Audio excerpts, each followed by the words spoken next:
दोस्तों अगर आप भी धोनी को गायकवाड़ से बेहतर कप्तान मानते हैं तो वीडियो को लाइक कीजिएगा। दोस्तों आईपीएल 2024 के प्लेऑफ में क्वालिफाई करने से ठीक पहले गुजरात के हाथों बुरी तरीके से हार देखने के बाद ना अब तो गायकवाड़ का गुस्सा धोनी पर ही निकलने लगा है। और दोस्तों गायकवाड़ ने धोनी को लेकर जो होश उड़ाने वाला बयान दिया है ना, सुनकर आप भी दंग रह जाएंगे। आखिरकार क्या बोले गायकवाड़, चलिए आपको बताते हैं। लेकिन उससे पहले आप सभी को क्या लगता है, धोनी को आईपीएल के बाकी मैचेस खेलने भी चाहिए या नहीं, नीचे कमेंट कीजिएगा। दोस्तों आईपीएल 2024 खत्म होने की कगार पर है। कुछ ही दिन बचे हैं, प्लेऑफ के फाइनलिस्ट चारों हमारे सामने होंगे और उन चारों में होने के लिए चेन्नई की टीम का सामना आज गुजरात से था। लेकिन गुजरात ने कुछ ऐसा कर दिखाया जो चेन्नई की टीम भी इस पूरे सीजन में नहीं कर पाई। इनफैक्ट दोस्तों कोई भी टीम नहीं कर पाई, क्योंकि शुभमन गिल और साई सुदर्शन दोनों के दोनों ही एक साथ शतक लगा गए।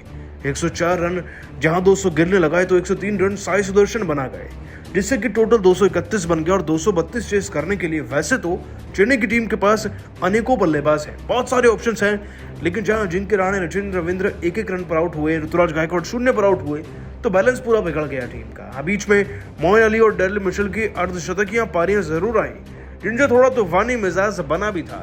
लेकिन जड्डू और धोनी के कंधों पर जब जीत को देखा गया तो वो भार इतना ज्यादा भारी हो गया कि वो दोनों मिलकर भी जिता नहीं पाए। शिवम दुबे भी फ्लॉप थे।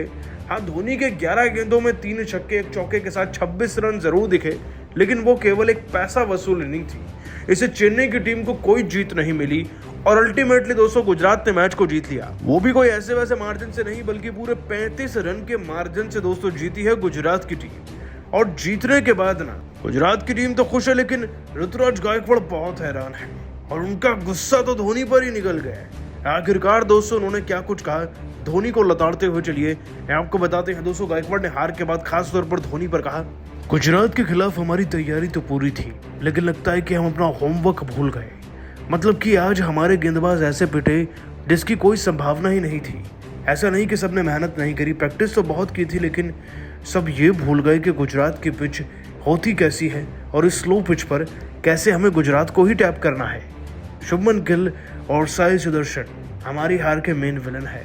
उनका विकेट अगर वक्त रहते गिर जाता या पावर प्ले में अगर ये जोड़ी टूट भी जाती ना, तो हमारे पास एक रास्ता कम स्कोर बनवाने का अपने खिलाफ। लेकिन हमारे गेंदबाजों ने वो अपॉर्चुनिटी बहुत पहले ही खो दी थी, जिसके चलते ना सिर्फ हम मैच हारे बल्कि एक बड़ा स्कोर भी बन गया। चेस करने की बारी आई तो हमारा टॉप ऑर्डर फ्लॉप रहा। मैं खुद ब खुद अपनी टीम के लिए कुछ नहीं कर सका, लेकिन मिडिल ऑर्डर तो कर रहा था ना। डेरिल मिशेल, मोइन अली ने मैच को बना दिया था। बस वहां से धोनी भाई को मैच निकालना था, वो निकाल भी रहे थे। 11 में 26 लगा दिए थे उन्होंने, लेकिन बस वो टीम को जिता नहीं पाए। अगर वो थोड़े से रन और बनाते ना तो मैच फंस सकता था, और प्रेशर में तो वो मैच निकाल ही लेते हैं। खैर, मैं हार का पूरा कसूरवार उन्हें नहीं कहूँगा। हम एक टीम की तरह फेल हुए हैं, एक टीम की तरह हारे हैं, तो ये हार की जिम्मेवारी भी हर किसी को लेनी चाहिए। वैसे भी धोनी भाई की अब उम्र हो चुकी है और मैं चाहता नहीं कि वो मैदान में आकर ज्यादा क्रिकेट खेलें, ताकि उनकी इंजरी के चांस बढ़ जाएं। दोस्तों वैसे तो गायकवाड़ ने धोनी पर ताना जरूर मारा है, वो जिता सकते थे मैच को। वैसे आप सभी को क्या लगता है, क्या धोनी की वजह से ही सीएसके हार रही है? हाँ या ना आपका जवाब जरूर दीजिएगा नीचे। दोस्तों गुजरात की टीम के शेरों ने चेन्नई की टीम की हजामत बना के रख दी।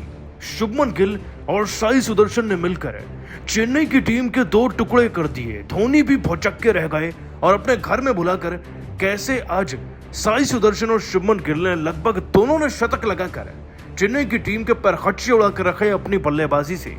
इनकी इस ताबड़तोड़ बैटिंग को देखकर जिसे धोनी भी दंग थे, उसका पूरा वीडियो आपके सामने रखने जा रहे हैं। लेकिन उससे पहले आप सभी को क्या लगता है, क्या धोनी को अगला आईपीएल भी खेलना चाहिए या नहीं, नीचे कमेंट जरूर कीजिएगा। दोस्तों आईपीएल 2024 के प्लेऑफ में क्वालिफाई करने के लिए चेन्नई की टीम गुजरात पहुंची और गुजरात पहुंचकर उन्हें शुभमन गिल का सामना करना पड़ा।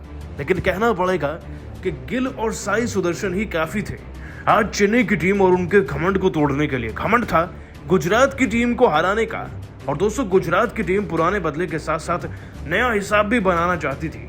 चेन्नई की टीम के कप्तान ऋतुराज गायकवाड़ ने सोचा कि मैदान बड़ा है तो यहाँ पर पहले गेंदबाजी चुनते हैं, स्कोर मिलेगा तो चेस करने में अच्छा रहेगा, लेकिन ड्यू भी तो आएगा। और ड्यू आने से पहले ही दोस्तों इस पिच पर इतना ज्यादा पीटा गया चेन्नई की टीम को कि देखकर एक वक्त पर धोनी भी पूरी तरीके से भौचक्के थे, क्योंकि दोस्तों मैच में 15 ओवर तो हो चुके थे, 1 घंटे से ज्यादा का समय तो बीत चुका था, लेकिन एक भी विकेट नहीं मिला था। 5 ओवर में 70 रन बन चुके थे और फिर देखते ही देखते ये पार्टनरशिप 190 रन की हो गए। जी हाँ दोस्तों, और आपको ये भी बता दें कि 10 से 15वें ओवर के बीच में 83 रन बने। साई सुदर्शन 46 गेंदों में 6 छक्के 5 चौके लगाकर 94 रन बनाते हैं 204 के स्ट्राइक रेट से। और शुभमन गिल 44 गेंदों में 8 चौके 6 छक्के जड़कर 93 रन, यानी कि ये 93-94 पर ऐसे खेल रहे थे कि मानो 20 और 31 रन पर खेल रहे हो। शुभमन गिल और साई सुदर्शन की ये पारी दोस्तों टीम को 15 ओवर में 190 यानी कि 200 ही कह लीजिए उसके पार ले गई थी। और फिर दोस्तों ऐसा इतिहास रचा गया जिसे तो धोनी ने भी सलाम कर दिया। देखिए क्रिकेट के मैदान में ऐसा बहुत होता है कि सलामी जोड़ी के खिलाड़ी शतक लगाएं, लेकिन सलामी जोड़ी के दोनों खिलाड़ी शतक लगाएं, वो भी एक ही साथ में, ये बहुत कम होता है और ये आज हुआ।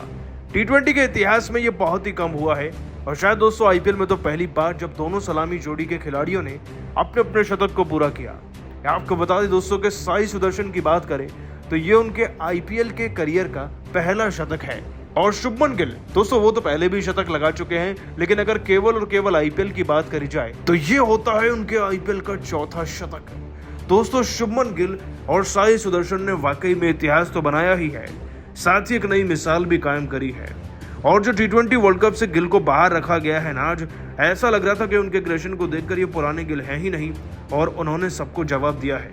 दोस्तों शुभमन गिल ने आज धोनी को भी हैरान करके रख दिया। वैसे उनकी पारी को देखकर आप सभी को क्या लग रहा है, क्या उन्हें वर्ल्ड कप स्क्वाड की प्लेइंग 11 में खिलाना चाहिए या नहीं, नीचे कमेंट कीजिए। दोस्तों अहमदाबाद के मैदान पर दहाड़ा शुभमन गिल और साई सुदर्शन का बल्ला चेन्नई के हर गेंदबाजों की बेरहमी से कुटाई कर पलट दिया आईपीएल का पूरा इतिहास और खड़ा कर दिया चेन्नई के सामने विशाल लक्ष्य। तो आखिर गुजरात ने चेन्नई के सामने कितने रनों का दिया टारगेट, शुभमन गिल ने कितने रनों का दिया योगदान, किस गेंदबाज ने लिए सबसे अधिक विकेट, चेन्नई को किस खिलाड़ी ने कराई मैच में शानदार वापसी, कैसे धोनी की चतुराई से पलट गया मैच, क्यों दोनों टीमों के बीच ये मुकाबला देखकर पूरा क्रिकेट जगत दांतों तले उंगली दबाने पर हो गया मजबूर।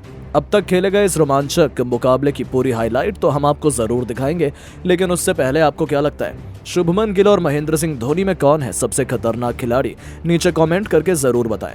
दोस्तों आईपीएल का सबसे जबरदस्त मुकाबला नरेंद्र मोदी स्टेडियम अहमदाबाद में गुजरात टाइटन और चेन्नई सुपर किंग के बीच खेला गया।